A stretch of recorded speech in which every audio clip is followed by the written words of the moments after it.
دوستان عزیز، رمضان المبارک 1444 ہجری بمطابق 2023 فطرانے کا اعلان کر دیا گیا ہے۔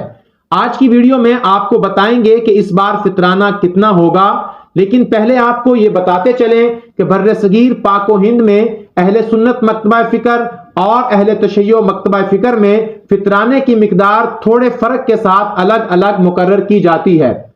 اہل سنت کے تینوں مکاتب فکر، جن میں اہل سنت دیوبند، اہل سنت بریلوی، اہل سنت اہل حدیث مکاتب فکر شامل ہیں، انہوں نے فطرانے کی جو کم از کم مقدار مقرر کی ہے وہ مختلف شہروں میں اجناس کی قیمت کے مطابق ہے،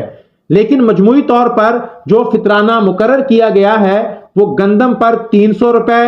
جو پر 550 روپے، کھجور پر کوالٹی کے حساب سے 1800 سے 2800 روپے اور کشمش پر 7000 روپے مقرر ہوا ہے۔ دوستان عزیز، یاد رکھیں فطرانے میں اپنی حیثیت کے مطابق 4 اجناس میں سے کسی ایک جنس کی قیمت ادا کرنا واجب ہوتی ہے۔ گندم کے حساب سے فطرانہ تقریباً 2 کلو گندم پر ہوتا ہے، جو 3.5 سیر، کھجور 3.5 سیر اور کشمش بھی 3.5 سیر کے حساب سے ادا کی جاتی ہے۔